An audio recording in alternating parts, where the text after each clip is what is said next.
പഴയ വലിയ തറവാട് വീടിന്റെ മേൽക്കൂരയിൽ കനത്ത മഴത്തുള്ളികൾ തുടർച്ചയായി വീണുകൊണ്ടിരുന്നു. ആ വീടിനുള്ളിലാകെ ശ്വാസം മുട്ടിക്കുന്ന വലിയൊരു നിശബ്ദത പടർന്നു കിടക്കുകയാണ്. ഒരു കാലത്ത് സമാധാനവും സന്തോഷവും നിറഞ്ഞ ചിരികളും കളികളും മാത്രം എപ്പോഴും കേട്ടിരുന്ന ആ വലിയ കിടപ്പുമുറിയിൽ ഇന്ന് രാജീവൻ എന്ന മനുഷ്യൻ കട്ടിലിൽ നിസ്സഹായനായി കിടക്കുകയായിരുന്നു. അയാൾ തന്റെ ശൂന്യമായ കണ്ണുകളോടെ മുകളിലെ തടികൊണ്ടുള്ള മേൽക്കൂരയിലേക്ക് നോക്കി നെടുവീർപ്പിട്ടു. കഠിനമായ രോഗവും തുടർച്ചയായ ശാരീരിക തളർച്ചയും അയാളുടെ ശരീരത്തെ അത്രമേൽ ജീർണ അവസ്ഥയിലേക്ക് എത്തിച്ചിരുന്നു. സ്വന്തം കൈകളൊന്ന് ഉയർത്താനോ എഴുന്നേറ്റിരുന്ന് ഒരിറ്റു വെള്ളം കുടിക്കാനോ ഉള്ള ശേഷി പോലും ആ ശരീരത്തിന് ബാക്കിയുണ്ടായിരുന്നില്ല. മുറിയിലാകെ മാസങ്ങളായി കഴിക്കുന്ന മരുന്നുകളുടെയും സിറപ്പുകളുടെയും രൂക്ഷമായ ഒരു ഗന്ധം വായുവിൽ പടർന്നു കിടന്നു. കട്ടിലിനരികിലെ മേശപ്പുറത്തിരുന്ന പഴയൊരു തട്ടിൽ 2 ദിവസം മുമ്പ് ഉണ്ടാക്കിയ ഉണങ്ങി വരണ്ട 2 ചപ്പാത്തി കഷ്ണങ്ങൾ ഇരിപ്പുണ്ടായിരുന്നു. വിശപ്പും ദാഹവും കൊണ്ട് അയാളുടെ തൊണ്ട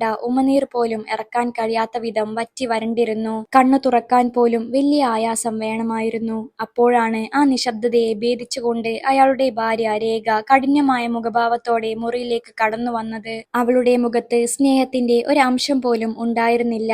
പകരം കടുത്ത ദേഷ്യവും വെറുപ്പും മാത്രമാണ് പ്രകടമായിരുന്നത്. അവൾ കട്ടിലിൽ കിടന്ന് വേദന കൊണ്ട് പിടയുന്ന ഭർത്താവിനെ ഒന്ന് തിരിഞ്ഞു നോക്കുക പോലും ചെയ്യാതെ വലിയൊരു അലമാര തുറന്നു. അതിൽ സൂക്ഷിച്ചിരുന്ന തന്റെ വിലപിടിപ്പുള്ള വസ്ത്രങ്ങളും ആഭരണങ്ങളും എല്ലാം എടുത്ത് വളരെ വേഗത്തിൽ ഒരു വലിയ ബാഗിൽ നിറക്കാൻ തുടങ്ങി. വസ്ത്രങ്ങൾ ഓരോന്നായി ബാഗിലേക്ക് വലിച്ചെറിയുന്നതിനിടയിൽ അവൾ കഠിനമായ സ്വരത്തിൽ പറഞ്ഞു, "എനിക്കിനി ഈ നരകത്തിൽ ഒരു നിമിഷം പോലും ജീവിക്കാൻ കഴിയില്ല രാജീവ. എല്ലാ ദിവസവും ഈ മരുന്നുകളുടെ മണവും നിന്റെ ഈ വിട്ടുമാറാത്ത രോഗവും കണ്ട് എന്റെ സ്വന്തം ജീവിതം ശ്വാസം മുട്ടുകയാണ്. ഞാനും ഒരു മനുഷ്യ സ്ത്രീയാണ്. എനിക്കും ആഗ്രഹങ്ങളുണ്ട്. ഈ രോഗിയെയും ചുമന്ന് എന്റെ യൗവനം നശിപ്പിക്കാൻ എനിക്ക് സൗകര്യമില്ല. എനിക്ക് മടുത്തു. ഞാൻ ഇവിടുന്ന് വിട്ടു പോകുക." ഇതുകേട്ട രാജീവൻ വിറക്കുന്ന ശബ്ദത്തിൽ കണ്ണീരോടെ അവളോട് കൈകൂപ്പി അപേക്ഷിച്ചു, "രേഖ, ദയവായി എന്നെ ഇങ്ങനെ ഇട്ടേച്ചു പോകരുത്. കുറച്ച് ദിവസങ്ങൾ കൂടി മാത്രം നീ എന്നോടൊപ്പം നിൽക്കൂ. ഡോക്ടർ പറഞ്ഞിട്ടുണ്ട് ഞാൻ ഉടനെ സുഖം പ്രാപിക്കുമെന്ന്. നീ പോയാൽ എനിക്കിവിടെ ഒരു തുള്ളി വെള്ളം തരാൻ പോലും ആരുമില്ല രേഖ." എന്നാൽ രേഖ അയാളുടെ വാക്കുകൾ കേട്ടതായി പോലും ഭാവിച്ചില്ല. അവൾ ബാഗിന്റെ സിബ് വലിച്ചടച്ചുകൊണ്ട് അയാളെ അവസാനമായി ഒന്ന് നോക്കി ക്രൂരമായി പറഞ്ഞു, "ഞാൻ നിങ്ങളെ കല്യാണം കഴിച്ചത് സുഖമായി ജീവിക്കാനാണ്, അല്ലാതെ ഒരു രോഗിയെ പരിചരിച്ച് ആയുസ് കളയാനല്ല. നിന്റെ വിധി നീ തന്നെ അനുഭവിച്ചോ." അടുത്ത നിമിഷം അവൾ തന്റെ വലിയ ബാഗും തൂക്കി മുറിക്ക് പുറത്തേക്ക് നടന്നു. വീടിന്റെ പ്രധാന വാതിൽ വലിയൊരു ശബ്ദത്തോടെ അടഞ്ഞു. രേഖ ആ വീടും രാജീവനെയും എന്നേക്കുമായി ഉപേക്ഷിച്ച് മറ്റൊരു പുതിയ ജീവിതം തേടി ഇറങ്ങിപ്പോയി കഴിഞ്ഞിരുന്നു. ആ വാതിൽ അടയുന്ന ശബ്ദത്തോടൊപ്പം രാജീവന്റെ ജീവിതത്തിലെ അവസാനത്തെ പ്രതീക്ഷയും ജീവിക്കാനുള്ള ആഗ്രഹവും തകരുകയായിരുന്നു. പുറത്ത് മഴ കൂടുതൽ ശക്തി പ്രാപിച്ചു. രാത്രി മുഴുവൻ കനത്ത മഴ പെയ്തുകൊണ്ടിരുന്നു. രാജീവൻ വിശപ്പും ദാഹവും സഹിച്ചുകൊണ്ട് കവിളിലൂടെ ഒലിച്ചിറങ്ങുന്ന കണ്ണീരോടെ ആ കട്ടിലിൽ തന്നെ കിടന്നു. തന്റെ ജീവിതം ഇത്രയും ദയനീയമായി ഇവിടെ അവസാനിക്കാൻ പോവുകയാണെന്ന് ഉറപ്പിച്ച് അയാൾ കണ്ണുകൾ അടച്ചു. പുറത്ത് കാറ്റിന്റെ വേഗത കൂടിക്കൂടി വന്നു. ജനൽപ്പാളികൾ പരസ്പരം കൂട്ടിയിടിച്ച് വലിയ ശബ്ദമുണ്ടാക്കിക്കൊണ്ടിരുന്നു. രാജീവന്റെ മുറിയിലെ ചെറിയ മണ്ണെണ്ണ വിളക്ക് കാറ്റിൽ ആടിയുലഞ്ഞ് ഒടുവിൽ അണഞ്ഞുപോയി. അതോടെ ആ വലിയ മുറി കടുത്ത ഇരുട്ടിലാണ്ടു. ശരീരത്തിലെ പനിയുടെ ചൂടും മനസ്സിലെ സങ്കടവും കാരണം രാജീവന് ശ്വാസമെടുക്കാൻ പോലും പ്രയാസപ്പെടുകയായിരുന്നു. ദാഹം കൊണ്ട് അയാളുടെ നാവ് ഒട്ടിപ്പിടിച്ചു. "വെള്ളം, ആരെങ്കിലും ഒരിറ്റു വെള്ളം തരുവോ?" എന്ന് വിളിക്കാൻ അയാൾ ആഗ്രഹിച്ചെങ്കിലും തൊണ്ടയിൽ നിന്ന് ശബ്ദം വന്നില്ല. ആരും കേൾക്കാനില്ലാത്ത ആ ഇരുട്ടിൽ തന്റെ മരണം തൊട്ടടുത്തെത്തിക്കഴിഞ്ഞു എന്ന് അയാൾ ഉറപ്പിച്ചു. അർദ്ധരാത്രി കഴിഞ്ഞപ്പോൾ കനത്ത മഴയുടെ ഇരുമ്പലിനിടയിലും വീടിന്റെ പ്രധാന വാതിലിൽ പതുക്കെയുള്ള ഒരു മുട്ട് കേട്ടു. ആദ്യം രാജീവൻ വിചാരിച്ചത് അത് തന്റെ തോന്നലാണെന്നാണ്. എന്നാൽ വാതിലിലെ മുട്ട് വീണ്ടും തുടർന്നു. ഒപ്പം വളരെ പരിചിതമായ ഒരു സ്ത്രീ ശബ്ദം പുറത്തുനിന്ന് കേൾക്കാമായിരുന്നു. "സാറേ, വാതിൽ തുറക്കൂ. ഞാൻ കമലയാണ്." തികച്ചും ബലഹീനമായ അവസ്ഥയിലായിരുന്നു രാജീവൻ. ഒന്ന് എഴുന്നേൽക്കാനോ മറുപടി പറയാനോ ഉള്ള യാതൊരു ശേഷിയും ഉണ്ടായിരുന്നില്ല. രേഖ പോയപ്പോൾ വാതിൽ പൂട്ടാൻ മറന്നിരുന്നു. കുറച്ചു സമയത്തെ കാത്തിരിപ്പിന് ശേഷം പൂട്ടാതിരുന്ന ആ വലിയ മരവാതിൽ പതുക്കെ തുറക്കപ്പെട്ടു. കനത്ത മഴയിൽ നനഞ്ഞു കുതിർന്ന വസ്ത്രങ്ങളോടെ കയ്യിലൊരു ചെറിയ ടോർച്ചും പിടിച്ച് വെളുത്ത സാരി ധരിച്ച ആ സ്ത്രീ അകത്തേക്ക് കടന്നു വന്നു. അവൾ മറ്റാരുമായിരുന്നില്ല. ആ വീട്ടിൽ വല്ലപ്പോഴും വന്ന് ജോലി ചെയ്തു പോകാറുള്ള ഗ്രാമത്തിലെ അനാഥയായ വിധവ കമലയായിരുന്നു. അവൾ അവൾ ടോർച്ച് വെളിച്ചം മുറിയിലേക്ക് അടിച്ചപ്പോൾ കണ്ട കാഴ്ച അവളുടെ ഹൃദയം തകർത്ത് കളഞ്ഞു. മുറിയാകെ അലങ്കോലമായി കിടക്കുന്നു. രേഖയുടെ വസ്ത്രങ്ങൾ തറയിൽ ചിതറിക്കിടപ്പുണ്ട്. കട്ടിലിൽ രാജീവൻ മരണത്തോട് മല്ലടിച്ച് കിടക്കുന്നു. കമല വേഗത്തിൽ അയാളുടെ അരികിലേക്ക് ഓടിയെത്തി. അവൾ പതുക്കെ ചോദിച്ചു, സർ, എന്താണീ കാണുന്നത്? മാഡം എവിടെ പോയി? ഈ രാത്രിയിൽ നിങ്ങൾ ഈ അവസ്ഥയിലാക്കിപ്പോയത് എങ്ങനെ? രാജീവൻ തകർന്ന ശബ്ദത്തിൽ കണ്ണീർ ഒഴുക്കിക്കൊണ്ട് മറുപടി നൽകി. അവളെന്നെ എന്നേക്കുമായി ഉപേക്ഷിച്ചു പോയി കമല. ഈ രോഗിയായ മനുഷ്യനെ അവൾക്കിനി ആവശ്യമില്ലത്രേ. കമല കുറച്ചുനേരം നിശബ്ദയായി നിന്നു. അവളുടെ കണ്ണുകളും നിറഞ്ഞു വന്നിരുന്നു. എന്നാൽ അവൾ കൂടുതൽ ചോദ്യങ്ങൾ ചോദിച്ച് സമയം കളയാൻ തയ്യാറായില്ല. അവൾ വേഗത്തിൽ അടുക്കളയിലേക്ക് നടന്നു. അടുക്കളയിൽ ചെന്ന് അവൾ ആദ്യം തീ കൂട്ടി കുറച്ച് ശുദ്ധമായ വെള്ളം തിളപ്പിച്ചു. രാജീവന് കുടിക്കാൻ പാകത്തിൽ ചൂടാറിയ വെള്ളവുമായി അവൾ മുറിയിൽ തിരിച്ചെത്തി. വളരെ ശ്രദ്ധയോടെ അയാളുടെ തല പതുക്കെ ഉയർത്തിപ്പിടിച്ച് അവൾ ആ വെള്ളം കുടിപ്പിച്ചു. വറ്റിവരണ്ട തൊണ്ടയിലേക്ക് ആ വെള്ളത്തുള്ളികൾ വീണപ്പോൾ രാജീവന് പുതിയൊരു ജീവിതം കിട്ടിയതുപോലെ തോന്നി. തുടർന്ന് കമല വീണ്ടും അടുക്കളയിലേക്ക് പോയി. അവിടെ ഉണ്ടായിരുന്ന കുറച്ച് ധാന്യങ്ങൾ ഉപയോഗിച്ച് അവൾ ചൂടുള്ള കഞ്ഞി തയ്യാറാക്കി. അവൾ സ്വന്തം കൈകൾ കൊണ്ട് ആ കഞ്ഞി പതുക്കെ കോരി രാജീവന്റെ വായോട് അടുപ്പിച്ചു. സർ, മെല്ലെ കുടിക്കൂ. സ്നേഹത്തോടെയും കടുത്ത ആദരവോടെയും ഉള്ള അവളുടെ ആ വാക്കുകൾ രാജീവന്റെ ഉള്ളിൽ തറച്ചു കയറി. മാസങ്ങൾക്ക് ശേഷമാണ് ആ വീട്ടിൽ തന്നോട് ഇത്രയും ആത്മാർത്ഥതയോടെയും കരുതലോടെയും ഒരാൾ സംസാരിക്കുന്നത്. സ്വന്തം ഭാര്യ ആപത്തിൽ ഉപേക്ഷിച്ചു പോയപ്പോൾ യാതൊരു ബന്ധവുമില്ലാത്ത ഈ വേലക്കാരി തനിക്ക് തണലാകുന്നത് കണ്ടപ്പോൾ രാജീവന്റെ കണ്ണുകളിൽ നിന്ന് കണ്ണുനീർ ഒഴുകി. അവൾ പറഞ്ഞു, സാരമില്ല സാറേ, വിഷമിക്കേണ്ട. ആരുപേക്ഷിച്ചാലും കമല ഇവിടെ ഉണ്ടാകും. നിങ്ങളുടെ രോഗം മാറുന്നത് വരെ ഞാൻ നിങ്ങളെ നോക്കും. അന്ന് രാത്രി രാജീവന്റെ പനി വർദ്ധിച്ചു. ശരീരം തീ പോലെ ഉരുകാൻ തുടങ്ങി. കമല അല്പം പോലും ഉറങ്ങാൻ കൂട്ടാക്കിയില്ല. അവൾ രാത്രി മുഴുവൻ ആ കട്ടിലിനരികിൽ തന്നെ ഇരുന്നു. ഒരു പാത്രത്തിൽ തണുത്ത വെള്ളമെടുത്ത് അതിൽ തുണി മുക്കി അവൾ രാജീവന്റെ നെറ്റിയിൽ മാറി മാറി വെച്ചുകൊണ്ടിരുന്നു. അയാളുടെ പനി കുറയുന്നതിനായി അവൾ മനസ്സുരുകി ദൈവത്തോട് പ്രാർത്ഥിച്ചുകൊണ്ടിരുന്നു. പിറ്റേന്ന് രാവിലെ സൂര്യപ്രകാശം ജനലിലൂടെ മുറിയിലേക്ക് അടിച്ചപ്പോൾ രാജീവ് പതുക്കെ കണ്ണു തുറന്നു. അപ്പോൾ അയാൾ കണ്ടത് കട്ടിലിനരികിലെ തറയിലിരുന്ന് കട്ടിലേക്ക് തലവെച്ചുറങ്ങിപ്പോയ കമലയെയാണ്. അവളുടെ ഒരു കൈ അപ്പോഴും രാജീവന്റെ നെറ്റിയിൽ തന്നെ ഉണ്ടായിരുന്നു. സ്നേഹത്തിന്റെ യഥാർത്ഥ ഭാവം അയാൾ ആദ്യമായി തിരിച്ചറിയുകയായിരുന്നു. ദിവസങ്ങൾ വളരെ വേഗത്തിൽ കടന്നുപോയി. കമലയുടെ പരിചരണത്തിലൂടെ ആ പഴയ വീടിന്റെ മൂകത പതുക്കെ മാറാൻ തുടങ്ങി. അവൾ അതിരാവിലെ തന്നെ ഉണരും. കിണറ്റിൽ നിന്ന് ശുദ്ധമായ വെള്ളം കോരിയെടുത്ത് മുറ്റവും വീടും തൂത്തുവാരി വൃത്തിയാക്കും. ഉമ്മറത്തെ തുളസിത്തറയിൽ വെള്ളമൊഴിച്ച് കൈകൾ കൂപ്പി പ്രാർത്ഥിക്കുന്നത് ഒരു പതിവാക്കി മാറ്റി. രാജീവന് കൃത്യസമയത്ത് കഴിക്കാനുള്ള മരുന്നുകളും ഭക്ഷണവും അവൾ അതീവ ശ്രദ്ധയോടെ തയ്യാറാക്കി നൽകി. കമലയുടെ സ്നേഹവും പരിചരണവും രാജീവന്റെ ശരീരത്തിൽ അത്ഭുതകരമായ മാറ്റങ്ങൾ വരുത്തി. കട്ടിലിൽ നിന്ന് സ്വന്തമായി എഴുന്നേറ്റിരിക്കാനും പതുക്കെ ചുമര് താങ്ങി നടക്കാനും ഉള്ള ആരോഗ്യം അയാൾ വീണ്ടെടുത്തു. എന്നാൽ നന്മകൾ മാത്രം നിറഞ്ഞ കമലയുടെ ഈ പ്രവൃത്തിയെ ഗ്രാമത്തിലെ ചില ആളുകൾ മറ്റൊരു കണ്ണോടെയാണ് കണ്ടത്. ഭാര്യ ഒഴിവാക്കിപ്പോയ ഒരു രോഗിയുടെ വീട്ടിൽ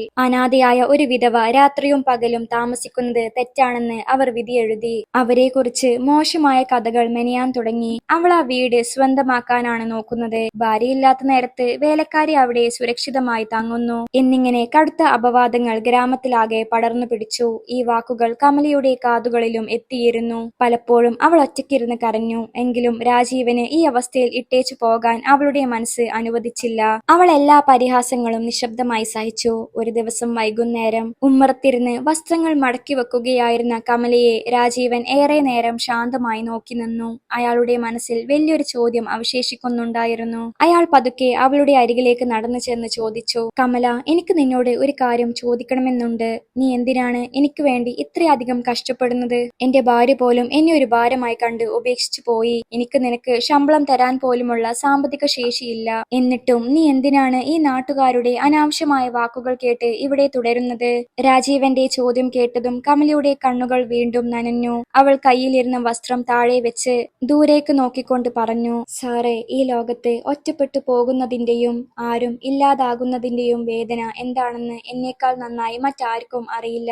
എന്റെ ഭർത്താവ് മരിച്ച ആ കറുത്ത നാളുകളിൽ വിശന്നു പൊരിഞ്ഞ് ഞാൻ തെരുവിൽ കരയുമ്പോൾ വിഷമിക്കേണ്ട കമലെ, ഞാൻ കൂടെയുണ്ട് എന്ന് പറയാൻ ഒരൊറ്റ മനുഷ്യൻ പോലും ഉണ്ടായിരുന്നില്ല. അന്ന് ആരെങ്കിലും എന്നോട് ആ 4 വാക്കുകൾ പറഞ്ഞിരുന്നുവെങ്കിൽ എന്റെ ജീവിതം ഇത്രയും കഷ്ടപ്പാടിലാവില്ല കണ്ടില്ലായിരുന്നു. നിങ്ങളെ ആ കട്ടിലിൽ നിസ്സഹായനായി കണ്ടപ്പോൾ എനിക്കെന്റെ പഴയ കാലമാണ് ഓർമ്മ വന്നത്. അതുകൊണ്ടാണ് എനിക്ക് നിങ്ങളെ ഉപേക്ഷിക്കാൻ കഴിയാതിരുന്നത്. അവളുടെ ആത്മാർത്ഥമായി നിറഞ്ഞ വാക്കുകൾ രാജീവന്റെ ഹൃദയത്തിന്റെ ആഴങ്ങളിലേക്കാണ് ഇറങ്ങിച്ചെന്നത്. ഒരു സ്ത്രീയുടെ മനസ്സിന്റെ യഥാർത്ഥ നന്മയും വിശുദ്ധിയും അയാൾ തിരിച്ചറിയുകയായിരുന്നു. അവളോട് വലിയൊരു ആദരവ് അയാളുടെ ഉള്ളിൽ തോന്നി. എന്നാൽ കമലയുടെ ആ വാക്കുകൾ നൽകിയ ആശ്വാസം അധിക നേരം നീണ്ടുനിന്നില്ല. അന്ന് അർദ്ധരാത്രിയിൽ കനത്ത കാറ്റിനിടയിലും വീടിന്റെ പ്രധാന വാതിലിൽ ആരോ വന്ന് മുട്ടാൻ തുടങ്ങി. ഒപ്പം പുറത്തുനിന്ന് കടുത്ത ദേഷ്യത്തോടെയുള്ള ഒരു സ്ത്രീയുടെ ഉച്ചത്തിലുള്ള ശബ്ദം ഉയർന്നു കേട്ടു. "വാതിൽ തുറക്കൂ രാജീവ, എനിക്കറിയാം നീ അകത്തുണ്ടെന്ന്. വേഗം വാതിൽ തുറക്കൂ." ആ ശബ്ദം കേട്ടതും രാജീവന്റെ മുഖം ഭയം കൊണ്ടും ആശ്ചര്യം കൊണ്ടും പെട്ടെന്ന് വിളറി വെളുത്തു. കാരണം അത് മറ്റാരുടേതുമായിരുന്നില്ല. ഏതാനും ആഴ്ചകൾക്ക് മുമ്പ് അയാളെ മരണത്തിന് വിട്ടുകൊടുത്ത് വസ്ത്രങ്ങളും ബാഗിലാക്കി ഇറങ്ങിപ്പോയ സ്വന്തം ഭാര്യ രേഖയുടെ ശബ്ദമായിരുന്നു അത്. ആ രാത്രിയിൽ അവൾ എന്തിനാണ് തിരിച്ചു വന്നതെന്ന് മനസ്സിലാകാതെ രാജീവനും കമലയും പരസ്പരം നോക്കി പകച്ചു നിന്നു. അർദ്ധരാത്രിയിലെ കനത്ത നിശബ്ദതയെ ഭേദിച്ചുകൊണ്ട് വാതിലിലെ മുട്ട് കൂടുതൽ ശക്തമായിക്കൊണ്ടിരുന്നു. പുറത്തു നിന്നുള്ള കാറ്റിന്റെ വേഗതയും രേഖയുടെ നിലവിളിയും ഒത്തുചേർന്നപ്പോൾ ആ അന്തരീക്ഷം ഭയാനകമായി മാറി. രാജീവൻ ഭയം കൊണ്ട് വിറക്കുകയായിരുന്നു. കമല പതുക്കെ മുന്നോട്ട് നടന്ന് ധൈര്യം സംഭരിച്ച് വീടിന്റെ വലിയ മരവാതിൽ തുറന്നു. വാതിൽ തുറന്നതും കനത്ത കാറ്റോടൊപ്പം രേഖ അകത്തേക്ക് ഇടിച്ചു കയറി. എന്നാൽ ഏതാനും ആഴ്ചകൾക്ക് മുമ്പ് അഹങ്കാരത്തോടെയും ദേഷ്യത്തോടെയും പടിയിറങ്ങിപ്പോയ ആ പഴയ രേഖയായിരുന്നില്ല അത്. അവളുടെ മുഖം അങ്ങേയറ്റം വിളറി വെളുത്തിരുന്നു. മുടിയിഴകൾ അലങ്കോലമായി മുഖത്തേക്ക് വീണു കിടന്നിരുന്നു. വസ്ത്രങ്ങൾ പലയിടത്തും അഴുക്കുപുരണ്ടിരുന്നു. എല്ലാറ്റിനുമുപരി അവളുടെ കണ്ണുകളിൽ കടുത്ത ഭയവും നിരാശയും കാണാമായിരുന്നു. അവൾ അകത്തേക്ക് ഒരടി വെച്ച ശേഷം നേരെ കട്ടിലിനരികിലിരുന്ന രാജീവനെ നോക്കി. കുറച്ചു നിമിഷങ്ങൾ ആ മുറിയിൽ കനത്ത നിശബ്ദത പടർന്നു. പെട്ടെന്നാണ് രേഖയുടെ നോട്ടം മുറിയുടെ ഒരു കോണിൽ ശാന്തമായി തല താഴ്ത്തി നിന്നിരുന്ന കമലയുടെ നേർക്ക് തിരിഞ്ഞത്. വെളുത്ത സാരി ധരിച്ച് അങ്ങേയറ്റം ശുദ്ധിയോടെ രാജീവന്റെ അരികിൽ ഒരു നിഴല് പോലെ നിൽക്കുന്ന കമലയെ കണ്ടപ്പോൾ രേഖയുടെ ഉള്ളിലെ പരാജയബോധം പെട്ടെന്ന് അസൂയയായി മാറി. സ്വന്തം വീഴ്ച മറച്ചുവെക്കാൻ അവൾ പരിഹാസത്തിന്റെ വഴി തിരഞ്ഞെടുത്തു. അവൾ കയ്യിലിരുന്ന ചെറിയ ബാഗ് തറയിലേക്ക് എറിഞ്ഞുകൊണ്ട് കഠിനമായ സ്വരത്തിൽ പറഞ്ഞു, "ഓഹോ, കൊള്ളാമല്ലോ രാജീവ.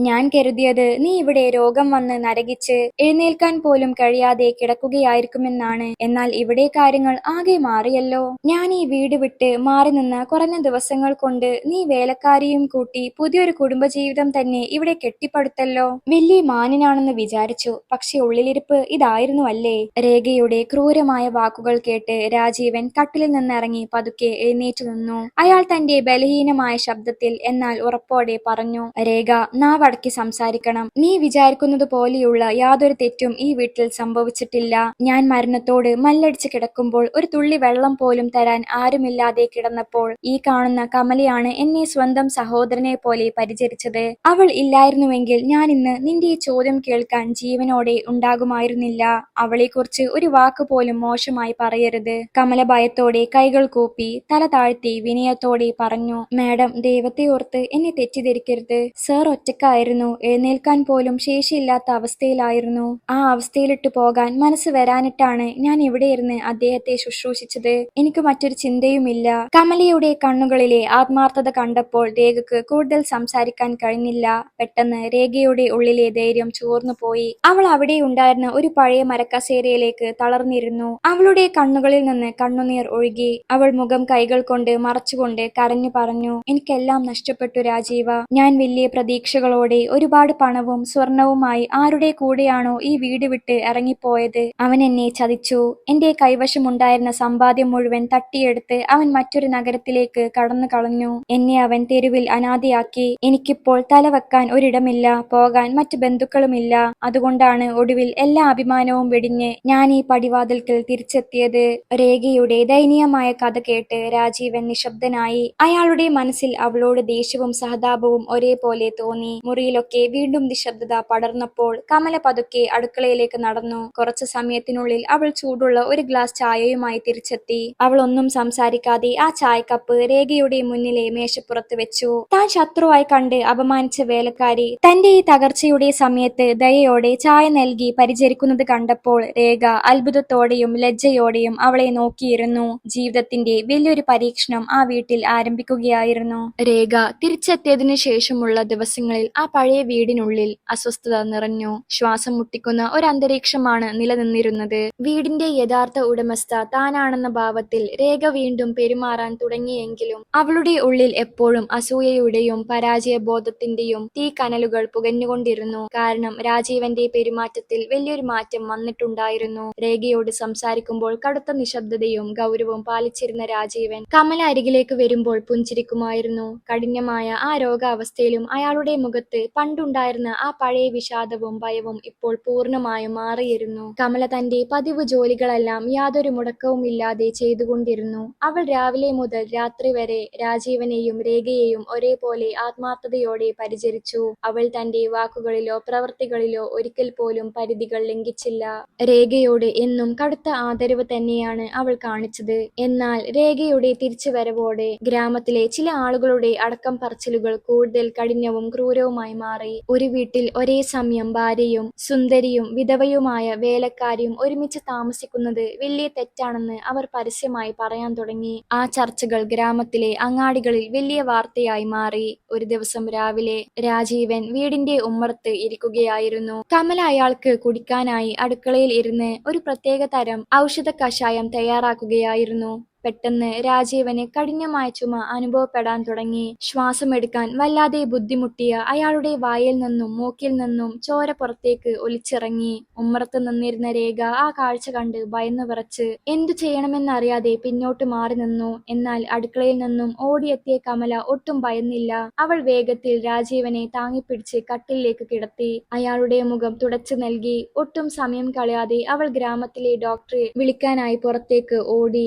ഡോക്ടർ വന്ന് രാജീവനെ വിശദമായി പരിശോധിച്ച ശേഷം കടുത്ത ഗൗരവത്തോടെ പറഞ്ഞു, ഇദ്ദേഹത്തിന്റെ അവസ്ഥ വീണ്ടും മോശമായിക്കൊണ്ടിരിക്കുകയാണ്.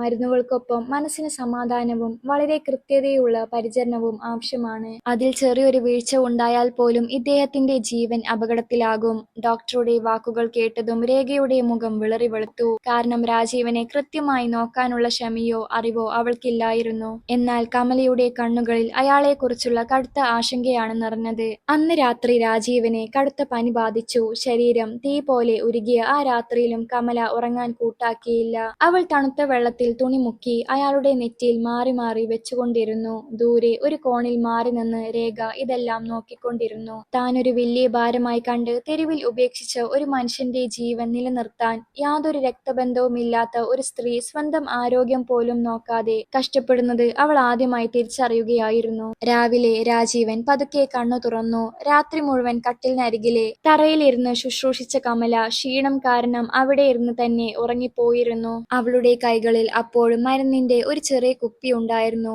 രാജീവന്റെ ഉള്ളലിഞ്ഞു. അയാൾ ആദ്യമായി കമലയുടെ കൈകളിൽ പതുക്കെ പിടിച്ചു. ഈ വൈകാരികമായ നിമിഷം വാതിലിനരികിൽ ചായക്കപ്പുമായി വന്നു നിന്ന് രേഖ നേരിട്ട് കാണാൻ ഇടയായി. അത് കണ്ടതും അവളുടെ മുഖഭാവം കടുത്ത ദേഷ്യത്തിലേക്ക് മാറി. അന്നുച്ചക്ക് കമല മുറ്റത്ത് തുണികൾ ഉണക്കാനിടുന്ന സമയത്ത് രേഖ അവളുടെ അരികിലേക്ക് നടന്നു ചെന്നു. അവൾ കഠിനമായ സ്വരത്തിൽ ചോദിച്ചു, നീ എന്താണ് യഥാർത്ഥത്തിൽ ആഗ്രഹിക്കുന്നത് കമല? ഒരു വിധവയായ സ്ത്രീ പുരുഷന്റെ കൈകളിൽ പിടിക്കുന്നത് ഈ നാടിന് ചേരുന്നതാണോ? നിന്റെ അനാവശ്യമായ സ്നേഹപ്രകടനം കാരണം എന്റെ കുടുംബജീവിതമാണ് തകരുന്നത്. ഒന്നെങ്കിൽ നീ ഈ വീട്ടിൽ നിൽക്കണം, അല്ലെങ്കിൽ ഞാൻ ഇവിടെ നിൽക്കും. അതുകൊണ്ട് നീ ഉടൻ തന്നെ ഇവിടെ നിന്ന് ഇറങ്ങിപ്പോകണം. രേഖയുടെ ക്രൂരമായ വാക്കുകളും ഗ്രാമവാസികളുടെ അപവാദങ്ങളും കമലയുടെ ഹൃദയം തകർത്ത് കളഞ്ഞു. താൻ കാരണം രാജീവന് നാട്ടിൽ കൂടുതൽ അപമാനം ഉണ്ടാക്കാൻ അവൾ ആഗ്രഹിച്ചില്ല. അവൾ കണ്ണീരൊഴുക്കിക്കൊണ്ട് പതുക്കെ തന്റെ മുറിയിലേക്ക് നടന്നു. തനിക്കുള്ള ചെറിയൊരു ബാഗിൽ അവൾ വസ്ത്രങ്ങളെല്ലാം എടുത്തു വെച്ചു. രാജീവൻ അവളുടെ മുന്നിൽ വന്നു നിന്നു. നീ പോയി കഴിഞ്ഞാൽ എനിക്കിവിടെ ആരാണുള്ളത് കമല? എന്നെ തനിച്ചാക്കരുത്. കമല ഒരു ചെറിയ പുഞ്ചിരിയോടെ നിറഞ്ഞ കണ്ണുകളോടെ പറഞ്ഞു, സാറേ, ഞാനിവിടെ നിൽക്കുന്നത് നിങ്ങൾക്ക് നല്ലതല്ല. ഇപ്പോൾ നിങ്ങളുടെ ഭാര്യ തിരിച്ചു വന്നിട്ടുണ്ടല്ലോ. അവർ നിങ്ങളെ നന്നായി നോക്കിക്കോളും. എന്റെ കടമ കഴിഞ്ഞു. ബാഗുമെടുത്ത് അവൾ ആ പടിയിറങ്ങി പോകുമ്പോൾ രാജീവൻ നിസ്സഹായനായി തകർന്ന ഹൃദയത്തോടെ ജനലിലൂടെ നോക്കി നിൽക്കുകയേ നിവൃത്തിയുണ്ടായിരുന്നുള്ളൂ. ആ വീട് വീണ്ടും ഇരുട്ടിലേക്ക് വീഴുകയായിരുന്നു. കമല ആ വീടിന്റെ പടിയിറങ്ങി പോയതോടെ അവിടെ വീണ്ടും പഴയ ആ കറുത്ത നിശബ്ദതയും ശൂന്യതയും പടർന്നു പിടിച്ചു. രേഖ ഇപ്പോൾ വീട്ടിലുണ്ടായിരുന്നുവെങ്കിലും അവൾക്ക് കമലയെ പോലെ സ്നേഹത്തോടെയും ക്ഷമയോടെയും ഒരാളെ പരിചരിക്കാൻ അറിയില്ലായിരുന്നു. രാജീവനോടുള്ള അവളുടെ ഓരോ വാക്കിലും പ്രവൃത്തിയിലും കടുത്ത ദേഷ്യം മാത്രമാണ് പ്രകടമായിരുന്നത്. ഒട്ടും താല്പര്യമില്ലാതെ ഒരു കടമ തീർക്കുന്നത് പോലെയാണ് അവൾ അയാൾക്ക് ഭക്ഷണവും മരുന്നും നൽകിയിരുന്നത്. കമലയുടെ അഭാവം രാജീവനെ മാനസികമായി അങ്ങേയറ്റം തളർത്തിക്കളഞ്ഞു. അയാൾ ഭക്ഷണം കഴിക്കുന്നത് പൂർണ്ണമായും കുറച്ചു. മരുന്നുകൾ കൃത്യസമയത്ത് കഴിക്കാൻ കൂട്ടാക്കിയില്ല. അതോടെ അയാളുടെ ആരോഗ്യം വീണ്ടും അതിവേഗം വഷളായിക്കൊണ്ടിരുന്നു. മറുഭാഗത്ത് കമല ഗ്രാമത്തിന്റെ അറ്റത്തുള്ള തന്റെ ചെറിയ വീട്ടിലേക്ക് മടങ്ങിയെത്തിയിരുന്നു. അവൾ അവിടെ തനിച്ചിരുന്ന് ആരും കാണാതെ കണ്ണീരൊഴുക്കി. ചില ബന്ധങ്ങളും സ്നേഹവും ദൂരെ നിന്ന് മാത്രം കാക്കേണ്ടതാണ്. നമ്മളെ പോലുള്ള നിർഭാഗ്യവതികൾക്ക് ദൈവത്തിന്റെ കോടതിയിൽ പോലും നീതിയില്ല എന്നവൾ സ്വയം പറഞ്ഞ് ആശ്വസിക്കാൻ ശ്രമിച്ചു. എങ്കിലും അവളുടെ മനസ്സ് മുഴുവൻ രാജീവന്റെ ആ ദയനീയമായ മുഖമായിരുന്നു. ദിവസങ്ങൾ കടന്നുപോയി. ഒരു ദിവസം അർദ്ധരാത്രിയോടെ അയാൾക്ക് കഠിനമായ ശ്വാസതടസ്സം അനുഭവപ്പെടാൻ തുടങ്ങി. നെഞ്ചു പൊട്ടുന്ന വേദനയോടെ ശ്വാസമെടുക്കാൻ വല്ലാതെ ബുദ്ധിമുട്ടിയ അയാൾ കട്ടിലിൽ നിന്ന് തറയിലെ തണുത്ത നിലത്തേക്ക് ശക്തമായി വീണു. വീഴുന്ന ശബ്ദം കേട്ട് അടുത്ത മുറിയിൽ നിന്ന് രേഖ ഓടിയെത്തി. തറയിൽ കിടന്ന് ചോര തുപ്പുകയും ജീവനു വേണ്ടി പിടയുകയും ചെയ്യുന്ന ഭർത്താവിനെ കണ്ട് അവൾ ഭയന്നു. എന്തു ചെയ്യണം, ഏത് ഡോക്ടറെ വിളിക്കണം എന്നറിയാതെ അവൾ തലയിൽ കൈവച്ച് നിൽക്കേണ്ടി വന്നു. മരണത്തോട് അടുത്തുകൊണ്ടിരുന്ന ബോധം മറയാറായ ആ അവസാന നിമിഷത്തിലും രാജീവന്റെ വറ്റി വരണ്ട നാവിൽ നിന്ന് ഒരൊറ്റ പേര് മാത്രമേ പുറത്തു വന്നുള്ളൂ: കമല. തന്റെ ഭർത്താവ് മരണവക്കിൽ കിടക്കുമ്പോഴും വിളിക്കുന്നത് തന്റെ പേരല്ല, മറിച്ച് താൻ ഇറക്കിവിട്ട വേലക്കാരിയുടെ പേരാണെന്ന സത്യം രേഖയുടെ ഉള്ളിൽ വലിയൊരു ആഘാതമുണ്ടാക്കി. ആ വിളിയിൽ രാജീവന് അവളോടുള്ള വിശ്വാസവും സ്നേഹവും മുഴുവൻ അടങ്ങിയിരുന്നു. രേഖക്ക് തന്റെ തെറ്റുകൾ മനസ്സിലായി. അവൾ ഒട്ടും വൈകാതെ ഗ്രാമത്തിലെ ഒരു അയൽവാസിയായ ആൺകുട്ടിയെ വിളിച്ച് കമലയെ എങ്ങനെയെങ്കിലും കൂട്ടിക്കൊണ്ടുവരാൻ പറഞ്ഞ് അവളുടെ കുടിലിലേക്ക് അയച്ചു. അർദ്ധരാത്രിയിൽ ആ കുട്ടി വന്ന് വിവരം പറഞ്ഞയുടൻ കമല മറ്റൊന്നും ചിന്തിച്ചില്ല. അവൾ അലറിക്കരഞ്ഞുകൊണ്ട് ആ ഇരുട്ടിലൂടെ രാജീവന്റെ വീട്ടിലേക്ക് ഓടിയെത്തി. അവൾ ഓടിയെത്തുമ്പോൾ കണ്ടത് നിലത്തു ബോധരഹിതനായി തണുത്തു വിറച്ചു കിടക്കുന്ന രാജീവനെയാണ്. കമലയുടെ കണ്ണുകളിൽ നിന്ന് കണ്ണുനീർ ഒഴുകി. അവൾ ഒട്ടും മടിക്കാതെ തറയിലിരുന്ന് അയാളുടെ ജീർണിച്ച തല സ്വന്തം മടിയിലേക്ക് എടുത്തുവെച്ചു. അവൾ വിറക്കുന്ന കൈകളോടെ അയാളുടെ മുഖം തുടച്ചുകൊണ്ട് ഉറക്കെ വിളിച്ചു: സാറേ, കണ്ണു തുറക്ക്, നിങ്ങളുടെ കമല വന്നിട്ടുണ്ട്, എന്നെ തനിച്ചാക്കി പോകരുതേ. അത്ഭുതമെന്ന് പറയട്ടെ, കുറച്ചു സമയത്തെ കമലയുടെ വിലാപത്തിനും പരിചരണത്തിനും ഒടുവിൽ രാജീവൻ പതുക്കെ കണ്ണുകൾ തുറന്നു. കണ്ണീരൊഴുക്കി നിൽക്കുന്ന കമലയെ കണ്ടതും അയാളുടെ ഉണങ്ങി വരണ്ട ചുണ്ടുകളിൽ മാസങ്ങൾക്ക് ശേഷം ഒരു ചെറിയ പുഞ്ചിരി വിരിഞ്ഞു. ആ വൈകാരികമായ നിമിഷം ദൂരെ മാറി നിന്ന് നോക്കുകയായിരുന്ന രേഖ ഒരു വലിയ സത്യം ജീവിതത്തിൽ ആദ്യമായി തിരിച്ചറിഞ്ഞു. വെറുതെ ഒരു താലി കെട്ടിയതുകൊണ്ടോ ഒരേ മേൽക്കൂരക്ക് കീഴിൽ ജീവിച്ചതുകൊണ്ടോ ഒരാൾ മറ്റൊരാൾക്ക് സ്വന്തമാകില്ല. ജീവിതത്തിലെ ഏറ്റവും വലിയ വേദനയിലും മരണത്തിന്റെ നിമിഷത്തിലും കൂടെ നിൽക്കാൻ മനസ്സുള്ളവൻ ആരോ അവൻ മാത്രമാണ് യഥാർത്ഥത്തിൽ സ്വന്തം. രാജീവന് ബോധം തിരിച്ചു കിട്ടിയതിനു ശേഷം കമല വീണ്ടും ആ വീട്ടിൽ താമസിച്ച് അയാളെ പരിചരിക്കാൻ തുടങ്ങി. എന്നാൽ ഇത്തവണ അവൾ മുമ്പത്തേക്കാൾ കൂടുതൽ ശാന്തയും നിശബ്ദയുമായിരുന്നു. രേഖക്ക് യാതൊരുവിധ ബുദ്ധിമുട്ടോ തെറ്റിദ്ധാരണയോ ഉണ്ടാക്കരുത് എന്ന് കരുതി അവൾ അതീവ ശ്രദ്ധയോടെയാണ് പെരുമാറിയത്. സ്വന്തം ജോലികളെല്ലാം ഒച്ചപ്പാടുകളില്ലാതെ തീർത്ത് ആർക്കും ഒരു ഭാരമാകാതെ അവൾ മുറിയുടെ ഒരു കോണിൽ ഒതുങ്ങിക്കൂടി. എന്നാൽ രാജീവന്റെ കണ്ണുകൾ എപ്പോഴും ഓരോ നിമിഷവും കമലയെ തന്നെ തിരഞ്ഞുകൊണ്ടിരുന്നു. അവൾ മുറിയിൽ നിന്ന് പുറത്തു പോകുമ്പോഴെല്ലാം അയാൾ അസ്വസ്ഥനായി. രാജീവന്റെ ഈ ഭാവമാറ്റം രേഖ വളരെ കൃത്യമായി മനസ്സിലാക്കുന്നുണ്ടായിരുന്നു. ഒരു ദിവസം വൈകുന്നേരം രാജീവൻ ജനലരികിലിരുന്ന് പുറത്തേക്ക് നോക്കുമ്പോൾ കമല അയാൾക്കായി ഇഞ്ചി ചേർത്ത് ചൂടുള്ള ചായയുമായി വന്നു. ചായക്കപ്പ് കൈയിലേക്ക് കൊടുക്കുന്നതിനിടയിൽ അവളുടെ കൈകൾ പതുക്കെ വിറക്കുകയും ചൂടുള്ള ചായയുടെ ചില തുള്ളികൾ രാജീവന്റെ കൈയിലേക്ക് വീഴുകയും ചെയ്തു. കമല പെട്ടെന്ന് പേടിച്ചുപോയി. അവൾ ഒട്ടും ചിന്തിക്കാതെ അയാളുടെ കൈകൾ സ്വന്തം കൈക്കുള്ളിലാക്കി പതുക്കെ ഊതാൻ തുടങ്ങി. ആ നിമിഷം ഇരുവരുടെയും കണ്ണുകൾ പരസ്പരം ഉടക്കി. ഈ വൈകാരികമായ കാഴ്ച പുറകിൽ നിന്ന രേഖ നേരിട്ട് കണ്ടു. ഇത്തവണയും അവളുടെ ഉള്ളിൽ ഒരു കനൽ പുകഞ്ഞുയർന്നു. എങ്കിലും അതിൽ മുൻപുണ്ടായിരുന്ന ദേഷ്യമോ അസൂയയോ ഇല്ലായിരുന്നു. പകരം കടുത്ത പശ്ചാത്താപം മാത്രമാണുണ്ടായിരുന്നത്. അന്ന് രാത്രി അവൾ ഉമ്മറത്തെ തിണ്ണയിൽ ഒറ്റയ്ക്കിരുന്ന് ഒരുപാട് നേരം ചിന്തിച്ചു. വിവാഹത്തിന്റെ ആദ്യ നാളുകളിൽ രാജീവൻ തന്നെ എത്രമാത്രം സ്നേഹത്തോടെയും കരുതലോടെയുമാണ് നോക്കിയിരുന്നതെന്ന് അവൾ ഓർത്തു. തനിക്ക് ചെറിയൊരു തലവേദന വന്നാൽ പോലും അയാൾ രാത്രി മുഴുവൻ ഉറങ്ങാതെ അരികിലിരിക്കുമായിരുന്നു. എന്നാൽ അതേ മനുഷ്യനെയാണ് താൻ ഏറ്റവും കഠിനമായ രോഗകാലത്ത് തെരുവിൽ ഒറ്റക്കാക്കി ഇട്ടേച്ചു പോയത്. ആ ഓർമ്മകൾ അവളുടെ ഉള്ളിൽ കുറ്റബോധത്തിന്റെ ഭാരം കൂട്ടി. മറുഭാഗത്ത് ഗ്രാമത്തിലെ ആളുകളുടെ അപവാദങ്ങൾ കൂടുതൽ കഠിനമായിക്കൊണ്ടിരുന്നു. ആ വേലക്കാരി ഒടുവിൽ മുതലാളിയുടെ മനസ്സ് കീഴടക്കി എന്നവർ പരസ്യമായി പറഞ്ഞു തുടങ്ങി. ഈ വാക്കുകൾ കമലയെ ഒരുപാട് വേദനിപ്പിച്ചു. വഴിയിൽ വെച്ച് ചില സ്ത്രീകൾ അവളെ തടഞ്ഞു നിർത്തി ചോദിച്ചു, കമലേ, നാട്ടുകാർ എന്തു പറഞ്ഞാലും നിന്റെ കണ്ണുകളിൽ രാജീവനോടുള്ള പ്രീതിയോ സ്നേഹമോ വ്യക്തമായി കാണാം. അത് കേട്ട് കമലയുടെ മുഖം സങ്കടം കൊണ്ടും നാണം കൊണ്ടും ചുവന്നു. അവൾ മറുപടി ഒന്നും പറയാതെ അവിടെ നിന്ന് ഓടി രക്ഷപ്പെട്ടു. അന്ന് രാത്രി അവൾക്ക് ഉറങ്ങാൻ കഴിഞ്ഞില്ല. രാജീവനോടുള്ള തന്റെ ആദരവ് പതുക്കെ സ്നേഹമായി മാറുന്നുണ്ടെന്ന് അവൾ ആദ്യമായി തിരിച്ചറിഞ്ഞു. പിറ്റേന്ന് രാജീവനും കമലയുടെ അരികിലെത്തി വിറക്കുന്ന ശബ്ദത്തിൽ പറഞ്ഞു, കമല, നീ ഈ ജീവിതത്തിലേക്ക് വന്നതിനു ശേഷമാണ് എനിക്ക് വീണ്ടും ജീവിക്കാൻ ഒരു കാരണമുണ്ടായത്. ഇത് കേട്ട് കമല കണ്ണുകൾ താഴ്ത്തി പറഞ്ഞു, സാറേ, ദൈവത്തെ ഓർത്ത് അങ്ങനെയൊന്നും പറയരുത്. അപ്പോഴാണ് രേഖ അങ്ങോട്ട് കടന്നു വന്നത്. അവൾ രണ്ടുപേരെയും നോക്കി. ഇത്തവണ അവളുടെ മുഖത്ത് ദേഷ്യമായിരുന്നില്ല, മറിച്ച് വലിയൊരു ശൂന്യതയായിരുന്നു. അവൾ പതുക്കെ പറഞ്ഞു, ഒരു പക്ഷേ ഞാൻ തിരിച്ചു വരാൻ ഒരുപാട് വൈകിപ്പോയി. അന്ന് രാത്രി രേഖ തന്റെ ജീവിതത്തിലെ ഏറ്റവും വലിയ തീരുമാനമെടുത്തു. പിറ്റേന്ന് രാവിലെ അവൾ തന്റെ വസ്ത്രങ്ങളെല്ലാം ബാഗിലാക്കി രാജീവന്റെ മുന്നിൽ വന്നു നിന്നു. അവൾ കണ്ണീരോടെ പറഞ്ഞു, രാജീവ, ഞാൻ ഈ വീട്ടിൽ ഇനി നിൽക്കില്ല. നിങ്ങൾക്ക് ആവശ്യം എന്നെയല്ല, അത് കമലയെയാണ്. ഞാൻ ചെയ്ത തെറ്റുകൾക്ക് മാപ്പില്ല.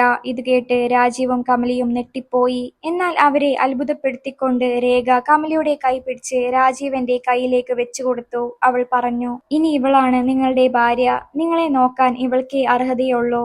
അത്രയും പറഞ്ഞ് നിറഞ്ഞ കണ്ണുകളോടെ രേഖ ആ പടിയിറങ്ങി എന്നേക്കുമായി നടന്നുപോയി. രേഖ ആ വീടിന്റെ പടിയിറങ്ങിപ്പോയതിനു ശേഷം അവിടെ കനത്ത നിശബ്ദത പടർന്നു. ഭയവും പരിഭ്രമവും കാരണം കമല പെട്ടെന്ന് തന്റെ കൈ രാജീവന്റെ കൈകളിൽ നിന്നും പിൻവലിക്കാൻ ശ്രമിച്ചു. അവൾ വിറക്കുന്ന ശബ്ദത്തിൽ പറഞ്ഞു, സർ, ദൈവത്തെ ഓർത്ത് അങ്ങനെയൊന്നും ചിന്തിക്കരുത്. ഞാനൊരു നിർഭാഗ്യവതിയായ വിധവയാണ്. ഞാൻ വെറും ഒരു വേലക്കാരിയായി ഇവിടെ കഴിഞ്ഞോളാം. എന്നാൽ രാജീവന്റെ കണ്ണുകളിൽ മുൻപെങ്ങുമില്ലാത്ത വിധം ഒരു ദൃഢതയുണ്ടായിരുന്നു.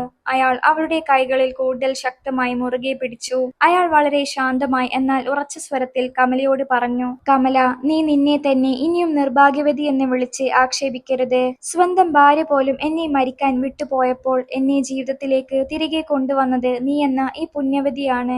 ആളുകൾ എന്ത് വേണമെങ്കിലും പറയട്ടെ, നീയില്ലാതെ എനിക്കിനി ഒരു ജീവിതമില്ല.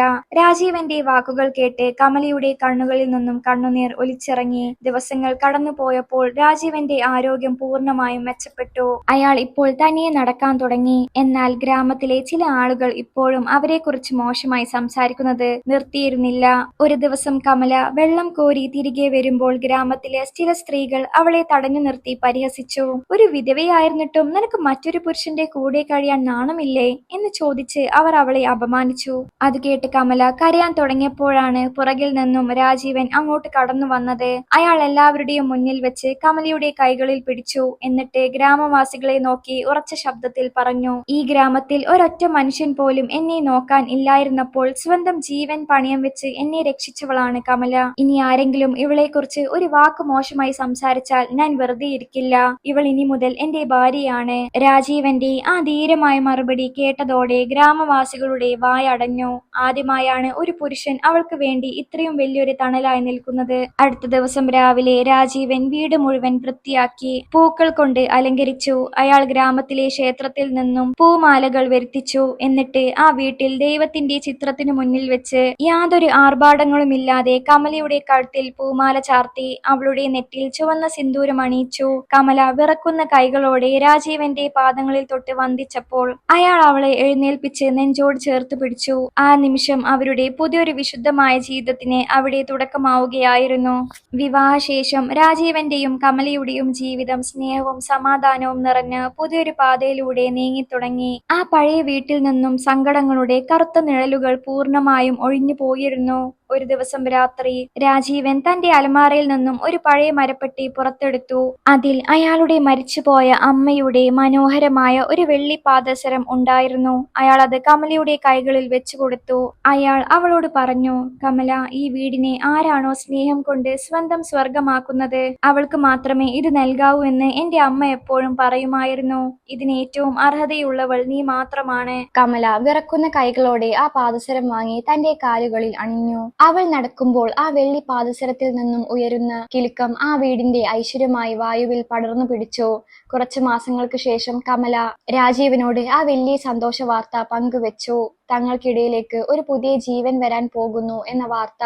അത് കേട്ട രാജീവൻ സന്തോഷം കൊണ്ട് വിതുമ്പിപ്പോയി. ഒടുവിൽ ആ വീട്ടിൽ ഒരു പെൺകുഞ്ഞ് ജനിച്ചു. കുഞ്ഞിന്റെ ആദ്യത്തെ കരച്ചിൽ കേട്ടപ്പോൾ രാജീവന്റെ കണ്ണുകളിൽ നിന്നും ആനന്ദ കണ്ണുനീർ ഒലിച്ചിറങ്ങി. ഒരു കാലത്ത് രോഗബാധിതനായി ആരുമില്ലാതെ ഈ മുറിയിൽ മരണവും കാത്തുകിടന്ന തനിക്ക് ദൈവം നൽകിയ ഏറ്റവും വലിയ പുണ്യമായി അയാൾ ആ മകളെ കരുതി. അവൾ വീടിന്റെ ഐശ്വര്യമായി വളർന്നു. അവരുടെ സ്നേഹവും സത്യസന്ധതയും കണ്ട ഗ്രാമവാസികളുടെ മനസ്സും പതുക്കെ മാറിത്തുടങ്ങി. പണ്ട് അവരെ പരിഹസിച്ചവർ തന്നെ ഇപ്പോൾ ആ കുഞ്ഞിനെ കാണാനും അവരെ അനുഗ്രഹിക്കാനും സ്നേഹത്തോടെ ആ വീട്ടിലേക്ക് വരാൻ തുടങ്ങി. ഒരു വൈകുന്നേരം കനത്ത മഴ പെയ്യുമ്പോൾ വസ്ത്രങ്ങൾ കീറിപ്പറഞ്ഞ ഒരു വൃദ്ധനും 10 വയസ്സുകാരിയായ പെൺകുട്ടിയും അവരുടെ വാതിൽക്കൽ അഭയം തേടിയെത്തി. ഒരപകടത്തിൽ മാതാപിതാക്കൾ നഷ്ടപ്പെട്ട ആ അനാഥ കുട്ടിയെയും വൃദ്ധനെയും കണ്ടപ്പോൾ രാജീവന് തന്റെ പഴയ ഒറ്റപ്പെടലിന്റെ നാളുകളാണ് ഓർമ്മ വന്നത്. കമല അവർക്ക് ഭക്ഷണവും വസ്ത്രവും നൽകി ആശ്വസിപ്പിച്ചു. അന്ന് രാത്രി അവർ ഒരു വലിയ തീരുമാനമെടുത്തു. തങ്ങളെ പോലെ ഒറ്റപ്പെട്ടു പോയ അഗതികൾക്കായി തങ്ങളുടെ വീടിന്റെ വാതിലുകൾ തുറന്നിടുക. അവർ വീടിനോട് ചേർന്നുള്ള മുറികൾ വൃത്തിയാക്കി. ഗ്രാമത്തിലെ അനാഥർക്കും പ്രായമായവർക്കും സംരക്ഷണമൊരുക്കി. കമല അവർക്കെല്ലാം അമ്മയെ പോലെ സ്നേഹത്തോടെ ഭക്ഷണവും മരുന്നും നൽകി. അതോടെ ഗ്രാമവാസികൾ കമലയെ ഒരു ദൈവത്തെ പോലെ ആദരിക്കാൻ തുടങ്ങി. അതിനിടയിൽ ഒരു രാത്രിയിൽ പഴയ ഭാര്യ രേഖ തന്റെ 7 വയസ്സുള്ള മകനുമായി വീണ്ടും ആ പടിവാതിൽക്കൽ എത്തി. രണ്ടാമത്തെ ഭർത്താവ് മരണപ്പെടുകയും പൂർണ്ണമായും അനാഥനാവുകയും ചെയ്ത അവൾ കണ്ണീരോടെ മാപ്പപേക്ഷിച്ചു. പഴയ കൈപ്പേറിയ ഓർമ്മകളെല്ലാം മറന്ന് കമല മുന്നോട്ട് വന്ന് രേഖയെയും ആ കുഞ്ഞിനെയും കെട്ടിപ്പിടിച്ച് അകത്തേക്ക് സ്വീകരിച്ചു. അങ്ങനെ ആ പഴയ ചെറിയ വീട് സ്നേഹത്തിന്റെയും കാരുണ്യത്തിന്റെയും വലിയൊരു തണൽമരമായി മാറി. അവിടെ ഇപ്പോൾ ആരും ഒറ്റക്കല്ലായിരുന്നു. എല്ലാവരുടെയും ഉള്ളിൽ സ്നേഹത്തിന്റെ പുതിയൊരു വെളിച്ചം നിറഞ്ഞു നിന്നിരുന്നു.